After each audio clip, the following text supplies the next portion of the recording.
If you're running multi-cloud and wondering why your traffic keeps taking the expensive path through your primary connection instead of failing over properly, I'm about to show you the BGP configuration mistake that's probably costing you thousands in unnecessary egress fees. Hey everyone, welcome back to the Network Ninja Cloudcast. I'm your host, and today we're diving deep into GCP Cloud Router BGP session parameters with my co-host Alex. Hey everyone! I've been trying to set up a hybrid connection between GCP and AWS, and honestly, the BGP configuration has been giving me nightmares. Perfect timing then, because today we're going to demystify exactly how Cloud Router handles BGP sessions and how you control which routes win when you have multiple paths. So let me start with my actual problem. I have a cloud interconnect to GCP and a VPN backup, but when I look at my routes, I can't figure out which one will actually be used. How does GCP decide? Great question. GCP Cloud Router uses a priority system based on two things: the MED value, which stands for multi-exit discriminator, and the base priority you configure. Think of it like a hospital emergency room triage system. Lower numbers mean higher priority, so a route with priority 100 beats a route with priority 200, just like a patient coded as priority 1 gets seen before priority 2. Okay, that analogy makes sense. But wait, where do I actually set this priority value? In the Cloud Console, when you create a BGP peer on your cloud router, there's a field called Advertised Route Priority which sets the MED value for routes Cloud Router advertises to that peer. The default is 100. Now here's an important distinction. This controls how your on-prem router prioritizes paths to reach GCP, not how GCP prioritizes paths to reach your on-prem network. For the return direction, GCP uses the MED value that your on-prem router sends when advertising routes to Cloud Router. Hold on. So if I have my interconnect and VPN both advertising the same route to GCP from my on-prem network, and neither has a MED set, what happens? Do they both have the same priority? This is where people get tripped up. When no MED is received, Cloud Router actually treats the route as having the lowest preference, not the highest. It's essentially treated as the worst possible MED value. So if you're not explicitly setting MED values, you're leaving the behavior somewhat unpredictable. You really want to explicitly set MED values on your on-prem router when advertising to GCP to ensure deterministic failover behavior.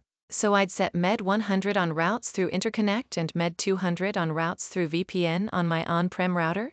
Exactly right. And here's a critical detail from the BGP specification in RFC 4271. MED comparison only happens for routes that originate from the same AS. Notice I said originate, not the directly connected neighbor. So if your on-prem network is American Samoa 65001 and it advertises routes through both your interconnect and your VPN, MED comparison will happen because both routes originate from American Samoa 65001, even if the interconnect path goes through your colo provider's AS. Oh, interesting. So it's about where the route originally came from, not who handed it to me directly. Exactly. Now, if MED comparison isn't giving you the control you need, or if you have routes actually originating from different autonomous systems, that's when you'd use AS path prepending. If your AS is 65001, you'd advertise the route through your backup path as 65001, 65001, 65001 instead of just 65001. Longer AS paths are less preferred per BGP's standard path selection algorithm. This is making so much more sense now. What about when priorities are equal after all that? When priorities are truly equal, GCP uses ECMP, equal cost multipath routing, and load balances across both paths. GCP has their own implementation of ECMP, and RFC 2992 provides some analysis of hash-based algorithms for this kind of load balancing, though the actual implementation is GCP specific. Got it. What about the actual BGP session parameters? I see things like hold timer and keep alive in the configuration.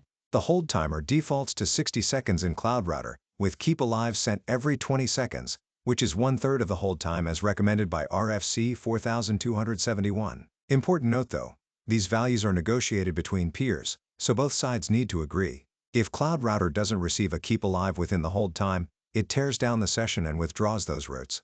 For multi-cloud setups, I recommend keeping these defaults unless you have a specific reason to change them. What's a common mistake people make with these timers? Setting the hold timer too low, like 10 seconds, thinking it'll give faster failover.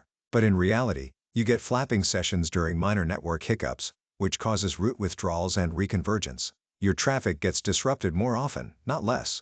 The other big mistake is mismatched timers between peers. Both sides negotiate to the lower value. So if GCP is at 60 and your on-prem is at 30, you're running at 30. Let me make sure I've got this.